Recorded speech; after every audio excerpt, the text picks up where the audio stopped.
sikyayagala kuddamu kulaba ng'olinya taxi. Kiki? Tobuuza kwatege. Owaayi. Nakutuma mmotoka oba nakutuma mifaliso gya Rosifom. Buli lunaku manja abalongo. Oyinza osala abalongo tolina Rosifom.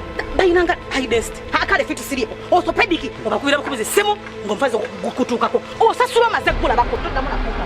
Oba tolina mifaliso gya Rosifom wano to. Yense ngamba wandisoose ne weetegereza. Era singa nagulabedda nga guli okukola booti. Emmotoka gigabira nayiba wuli ow'olugambo ndaba yali obubi nze ndotere emifaliso. Wamanya bo jangu njeyo emifaliso gino nve kuona atafaayo ku kyenkoze. Tekuja gira tekutoti unakuisawo. Kuyisewa kuyita tosawa. Kati tende. Vayo.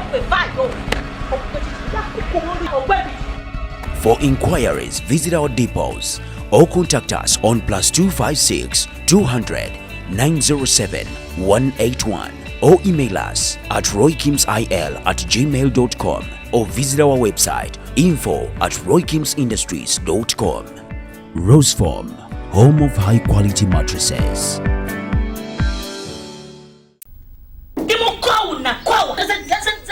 Yes, okay, chisera. Antulengera kalon katono nyo. Stecia ne house girl ubadde ogimanyi. Bwabadde agira ku Spark TV, kati eri ku DVD. Omuli abazanyi babamanya. Tosuba Stecia Mayanja and the house girl. Aji wefuge. House girl goine ko mwesiga. Oba yajja kubba balonga tomanyi. Kaka tukuletedde Stecia and the house girl. Ku DVD kwogendo batoluyi vira ku musajja. Musajja taba wom house girl wedda luba kumutuga mukazi wange mulefa awasa kyali kyekango bwe bawasa teyategedde amuwasa busaizi kimwali kumpe mulefa alemereko tukyalengera kalango bandeke amaziga ebiwoobe efujjo omukwano obwenzi akalakya byonna biri mu firimu emu Stecia and house girl okukulako kuyimiridde mu binusu oba mpapula ku mulundi guno twagala kulaba kyanjawulo ono n'akakola akalya ayina bakyaliwa akaluma tukyalengera kalango eri ku MK Majestic Plaza wanzita bawo omutuufu yali yamugalira mu kinnya ali kubaze yabalemeddeko ne kanawe siri myaka gyo tukyalengera kalango bwe ngamba coming soon otegeera ki kati eno yo teri ku coming soon yafulumye dda tosubwa Stecia Mayanja mu sinema y'omulembe Stecia and the house girl ngenda kwagala n'ebisubi byonna nkwagaliremu n'ebitakataka pitaako house girl abba abasajja kutere nkoni baby wawe tokaba wanzi tokimanyi ngenze kati nembwa omuzimu njo kwagala toyina kusuba Stecia and the house girl bebe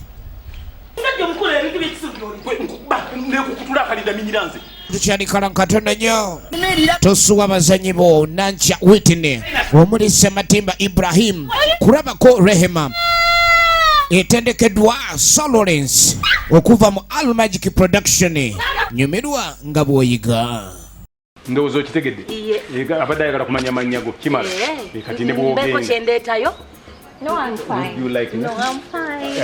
Ali bulungi kale genda kakati ya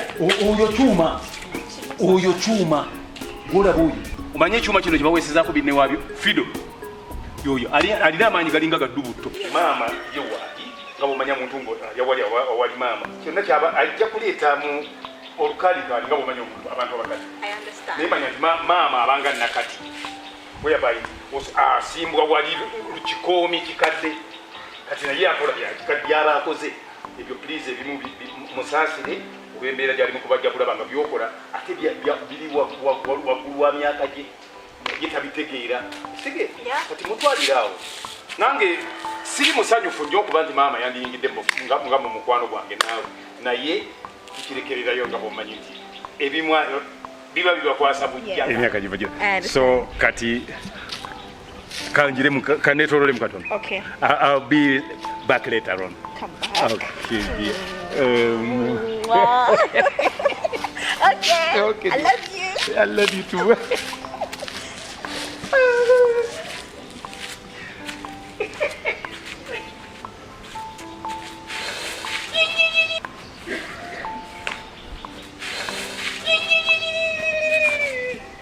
Mukyala gwe wabula ojja kumukubyeko.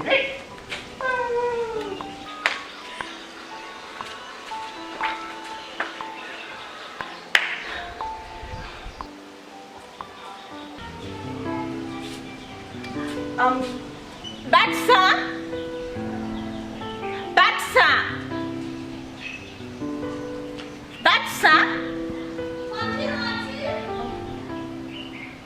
Hurry up.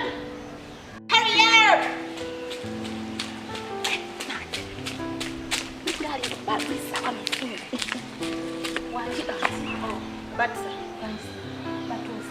Batuusa. Whatever it is. Are you okay? Okay, fine. I think I should come there.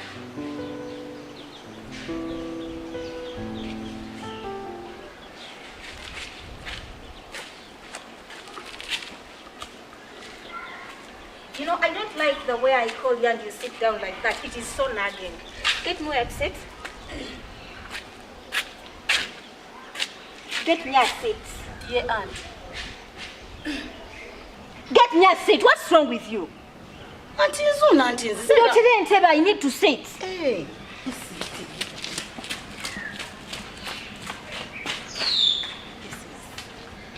Can you sit to a seat?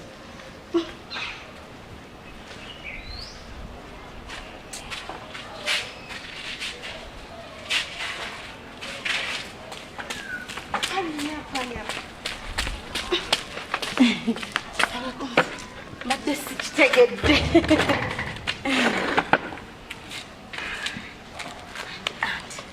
But sir, auntie, what are your full names?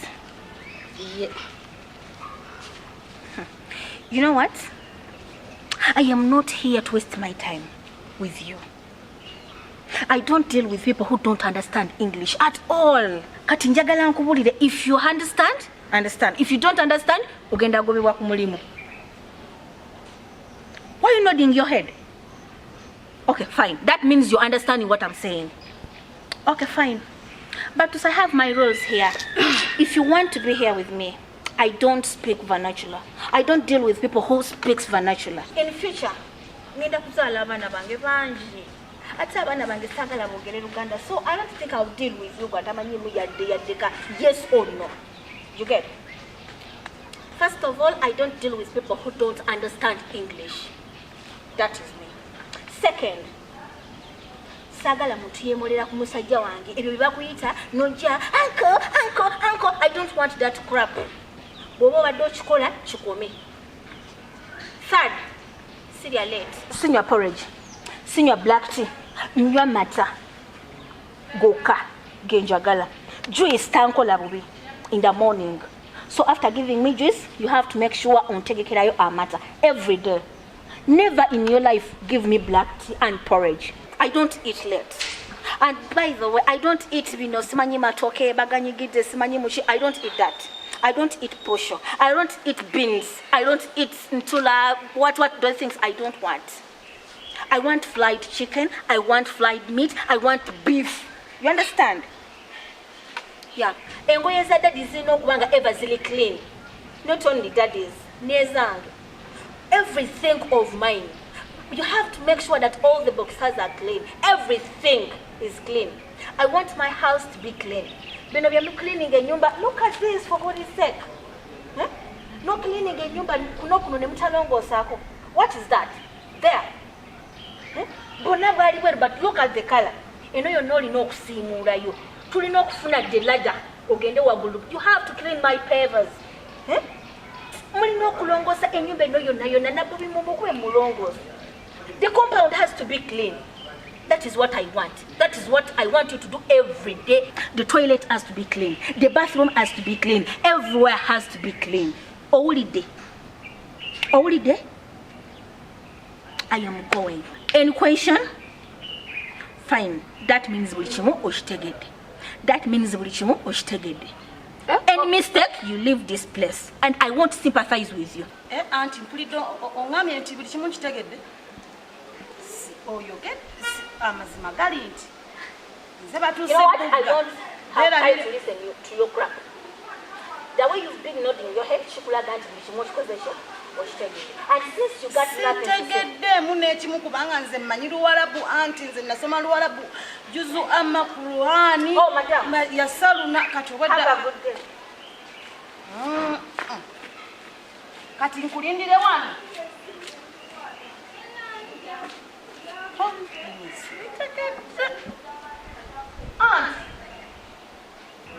kati nsigale wano nange tusa omulimu gutuusa okunnema simanyi mpulira nakola ebikolwa sibuliddemu nekibudde kyokka mpulidde ngamba obitegedde kati nveewo nsigalewo nange ndabye ennaku oba wakamanyiira kino oba wakatereeza kino enzungu ngenda duyigira luddawo sitegeddemu wabula wandabye wagize wano wati n'agamba oba kino akiyisa eki sibi niwunga nti nfumintirizeyo kale kamu bwe kati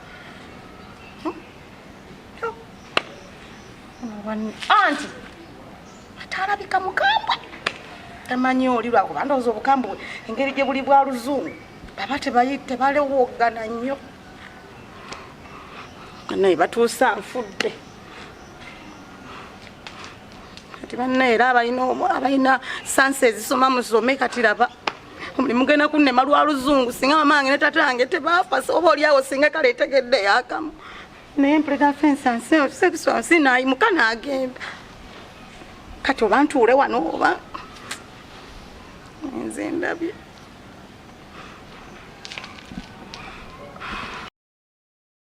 wanagamba bbaawo obwedde era nga nkyakulinze Batuusa akugambye oninde. anti sibitegedde nendowooza nti oba Kiki otategedde? byonna sitegeddeeko n'eki kati neŋŋamba bansigale wano okomawo anti nze simanyi luzungu saasoma kati ate byonna Batuusa kwamanyi. Oba omanyi oluzungu oba tomanyi bw'oba tobitegedde? Good for you. Okay, bring my chair. Ogenda okola ebyokola. ngende nkola ebyenkola Mbadde anti sibitegedde. Madam, bring my chair here. kale Hey, Batuusa, let her say, what's wrong with you? onatuli wamuyise si Oh, shut up, bring the chair and go.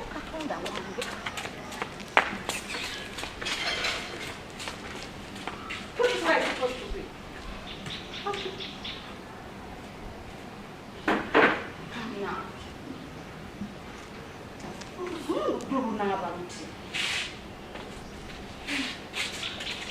n'abaluyiya balimba luli yagambye siiti ate leero agambye simanyi nkyeya toyinza yiya bigambo ate n'obikyusa n'okiyiya mu lulimi ate n'okifunira n'olulala era ntuuza alibatte ng'abakwate nnyo